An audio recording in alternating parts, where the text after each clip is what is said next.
Welcome to Comics Bazaar, the channel of comics commentary and arcana. This video features the Punisher War Journal number 6, cover dated June 1989. Cover image here, iconic by Jim Lee, penciled and inked by Jim Lee. Very designy. I'm sure in some measure this was inspired, at least in terms of a spirit of competition, by Todd McFarlane's iconic cover to Hulk 340. I like the way that he has Wolverine's claws rendered in this. They're much more like claws and less like blades, and again that was something that was distinctive of McFarlane's rendering of Wolverine's claws. And yeah, great spotting of blacks in this image too. We've got the fire raging behind Wolverine. We've got the uplighting on his chest, shoulders and face. And here in the foreground we have the ruined shirt of the Punisher. Now it's just something, it looks great. When you take a look at it, you just think that's a great cover. But if you start to think about it, there's a little problem here, which is that if this really is the Punisher's shirt, it is teeny tiny. It's like a child size Punisher shirt with the skull logo on it. So there's that, plus also we have part one of a two-part saga. Can you really have two issues constitute a saga? Meaning for the first time and maybe the last.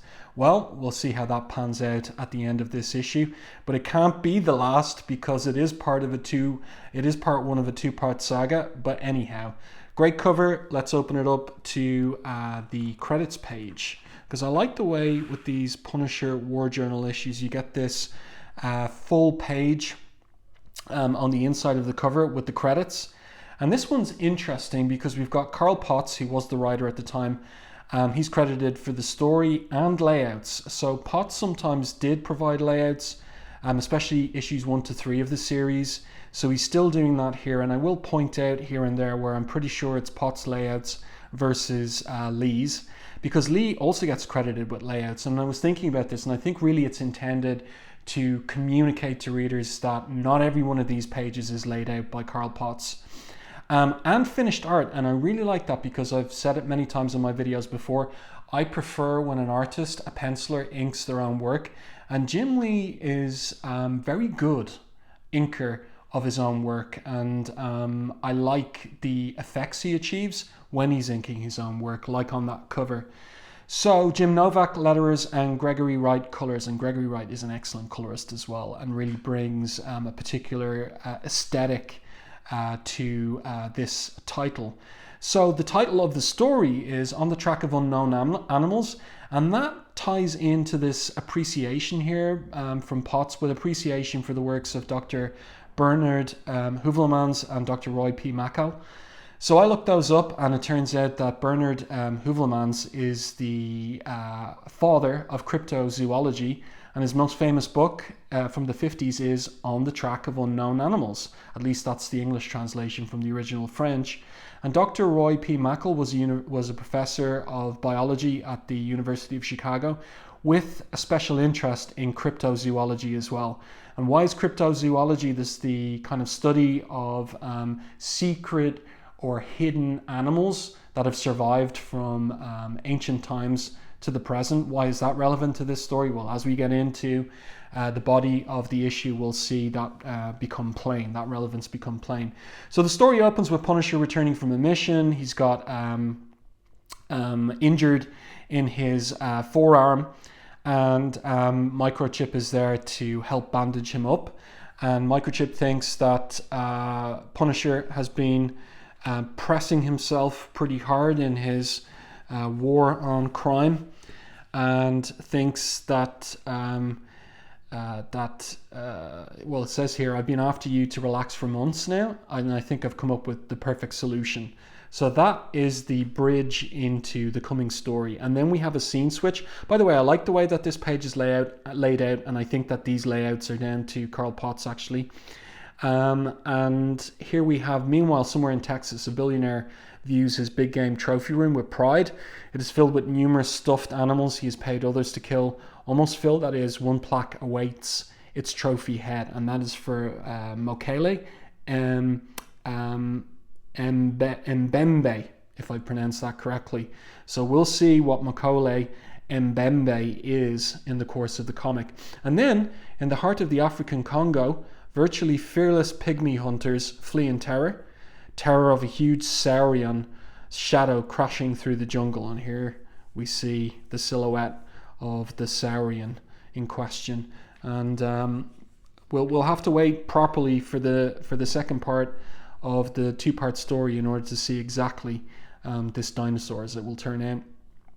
And then the scene switches to Madripoor in Southeast Asia, home to a seedy bar run by a mutant the world thinks dead, because at this time in the continuity, Roma's spell cast on the X-Men at the end of Fall of the Mutants meant that the X-Men were considered to have died in Dallas, Texas, by the rest of the world, and they're hidden from any kind of electronic computer surveillance.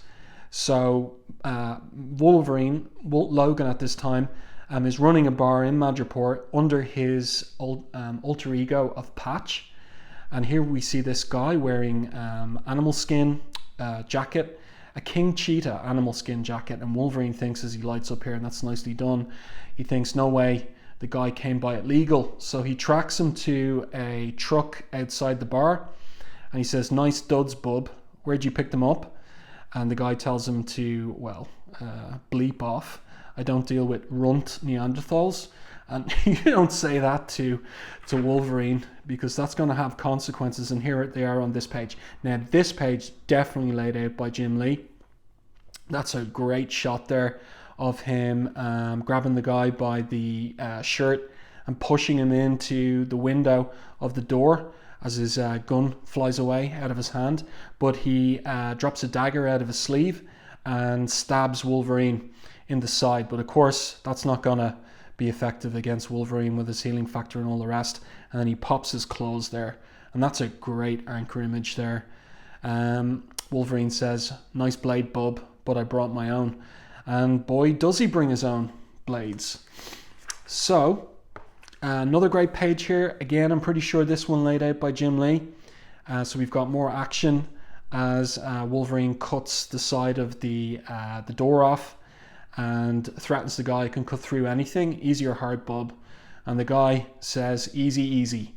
I'm just a transporter. I picked up the load. This is all the animal skins at the airport.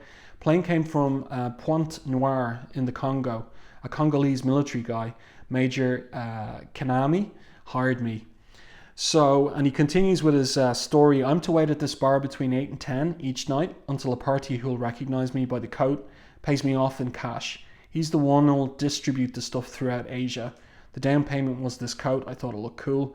I don't know squat about rare animals.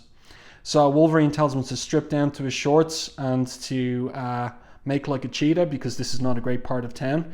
He withdraws his clothes there, opens the back of the truck. It's full of animal skins. The stench disturbs him, and he develops a plan here how he is going to park the truck at the back of the bar and have one of the employees wear the coat each night until they nail the distributor. Meanwhile, he's going to return the cheetah pelt to Africa and pay a visit to Major Kanami.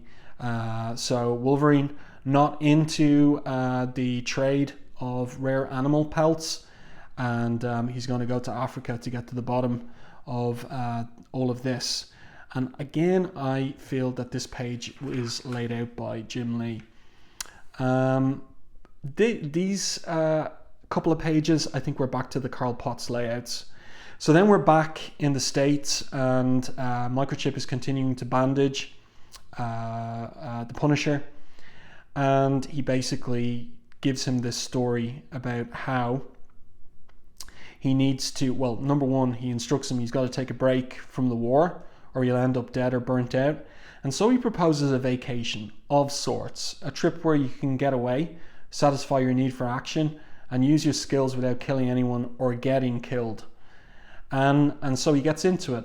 An old associate of mine, Professor Richard Wyeth, is heading up an African expedition in search of a reported sauropod dinosaur.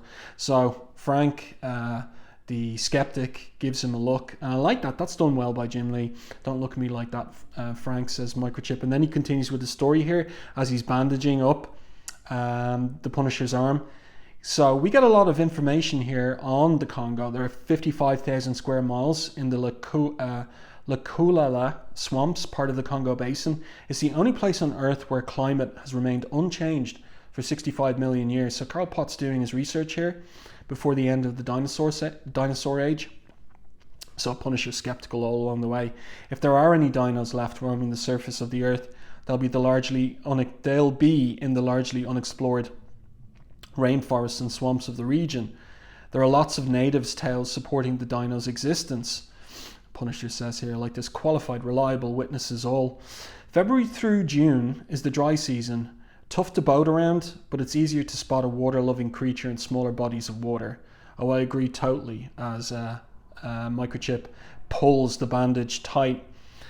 Wyeth asked me to recommend a survivalist expert with jungle experience to act as security hunter and bearer. All right, I'll take it, he says. And of course, Frank's got jungle experience from Vietnam and of course, Black Ops in Cambodia.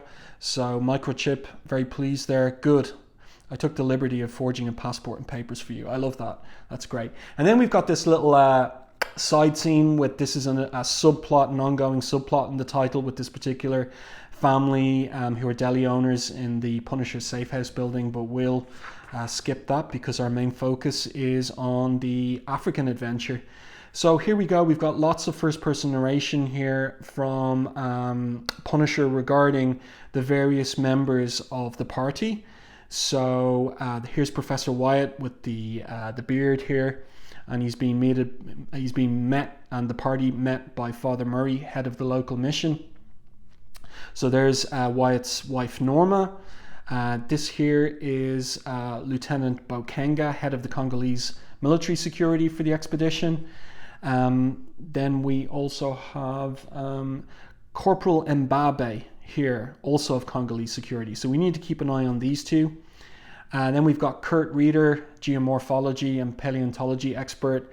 Over here, Bill Lynn, who is the anthropologist and entomologist. And at the back, and this is hilarious, Chuck Fort, there is our jungle survival expert and hunter. So that's the Punisher. And up here we get that the name Chuck Fort is Microchip's little joke.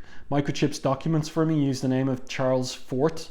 For some reason he thought that was humorous. That's because Castle Fort. So it is pretty funny on Microchip's part.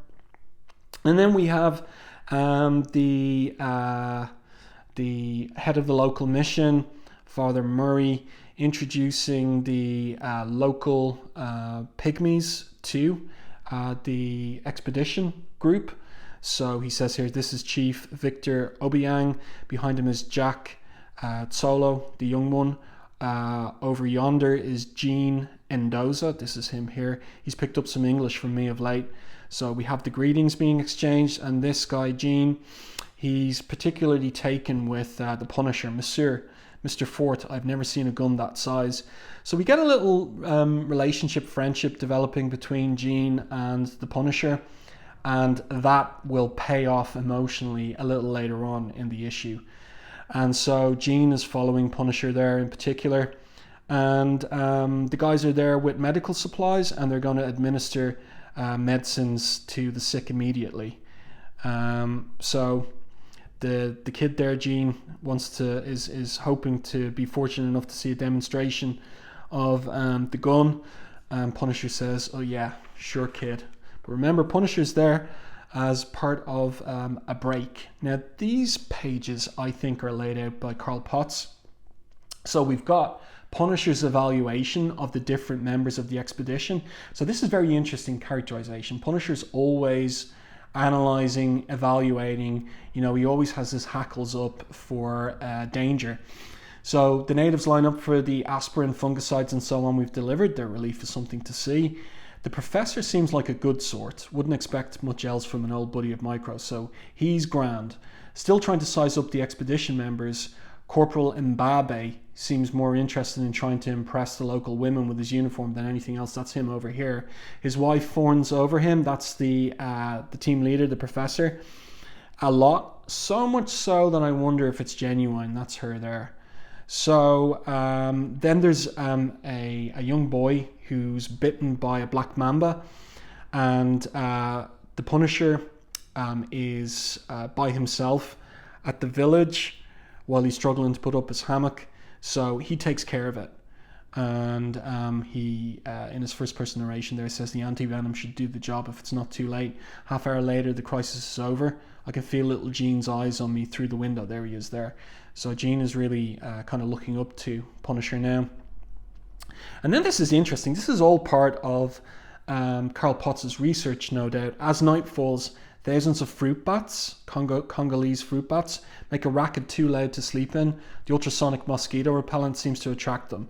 That's followed by a torrential downpour. Turn the page. After the rain, I'm engulfed in a seemingly endless cloud of tiny moths. And I like this character bit. I find my heart racing, not with the emotions of the war, but with wonder at nature's play around me. I like that. You know, that kind of, just a little bit of humanizing of the Punisher there. You know, even as he is on a break from his perennial war on urban crime. And then in the morning, they begin their trek. These pages are laid out by Karl Potts for sure. So they go out into the jungle. The pygmies stop often and wait for the rest of the expedition to catch up. This continues even after Victor, Jacques, and Jean take on the burden of most of the expedition's packs. Pound for pound, Punisher thinks, pygmies may be the toughest people on Earth. Their intimate knowledge of their surroundings serves us well. They cut sections of a specific vine containing a sweet, watery liquid. Nice break from the medicated canteen water. So, of course, they're trying to avoid the likes of typhoid from the water. And but the local knowledge of the pygmies regarding these vines is something that the Punisher notes, and also it's evidence of Karl Potts' research. So then it's decided to bring a couple of deer with us to the village as a friendly gesture. So they're making their way to a specific village as part of this cryptozoological expedition. So Jacques' crossbow shot hits its mark but spooks the rest of the deer. So Punisher takes out his rifle and he takes down the second deer. And Jean, of course, is impressed. Mr. Chuck, that was a great shot, but your weapon is so loud. And then a black mamba just snakes up behind Jean on the log, and Punisher blasts it away. So Jean is shocked there. And he says, Mr. Chuck, you saved my life. Couldn't let my cheering section get ace, says the Punisher, but look at this. Another black mamba. And then that one is nailed with an arrow. And so the tribe leader, Victor, says, with Black Mamba, there's often a mate. So the Punisher is grateful there. Thank you, sir. I'll remember that.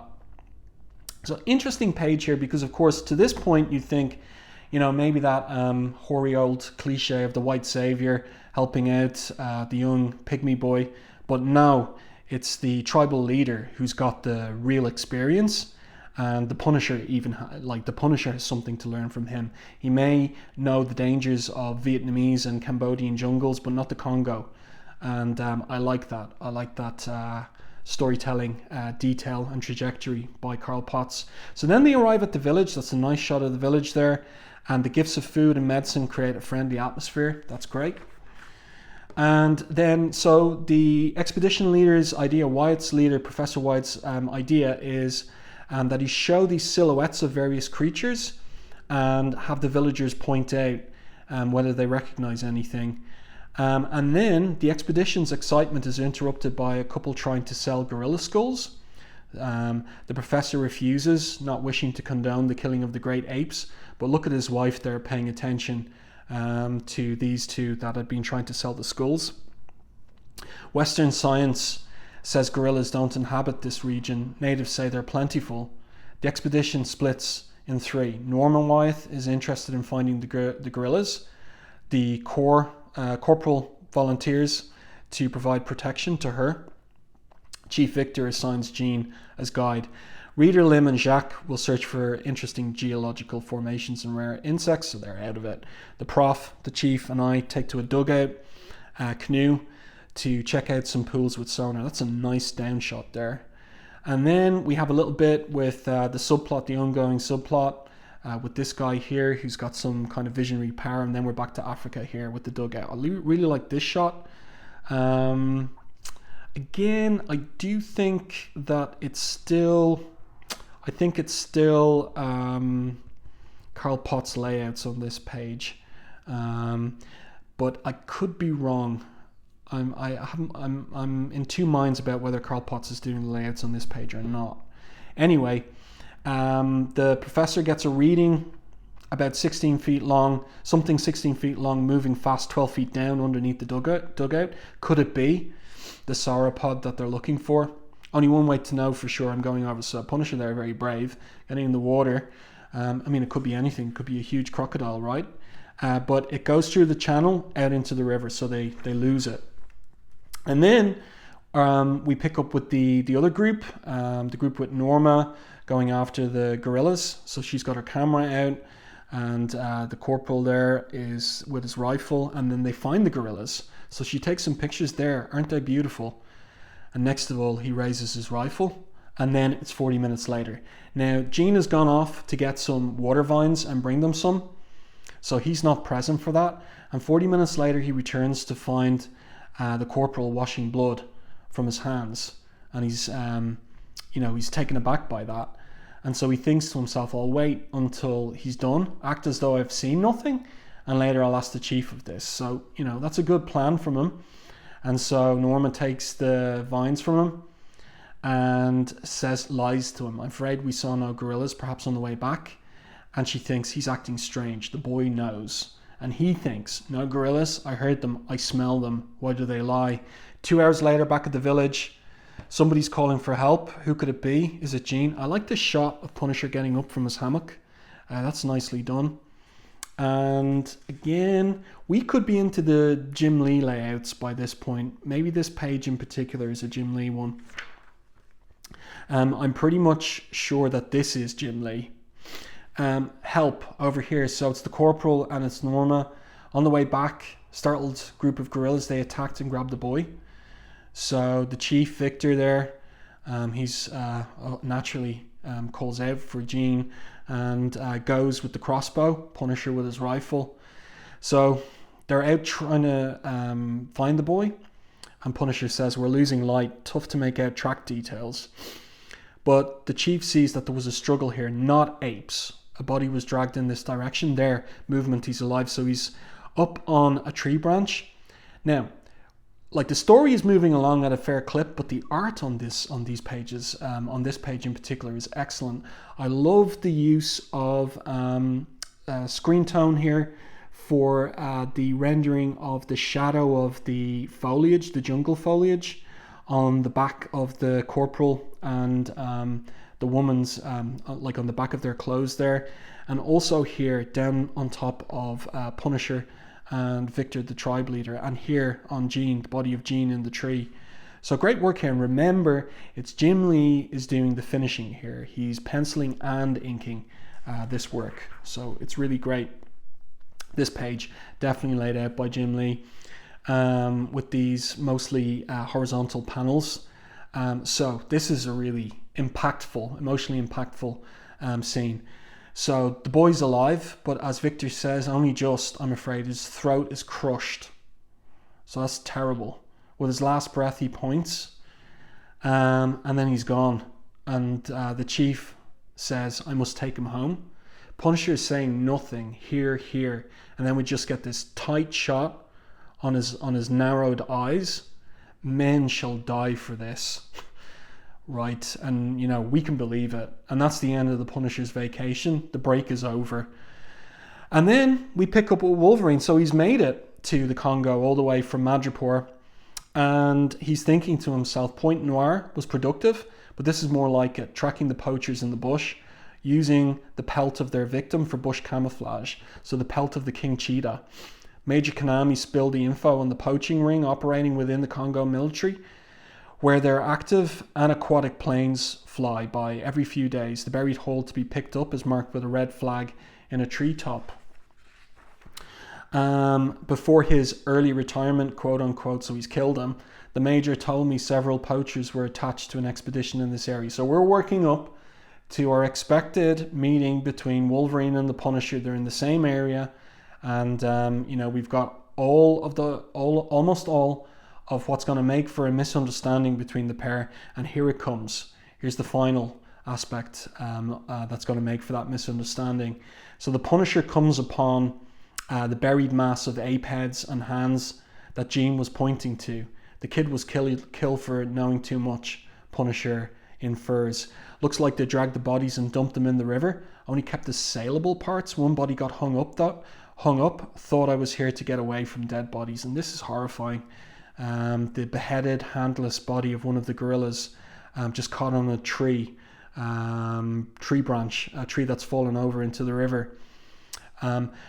Great art on these pages. Again, these are Jim Lee layouts for sure.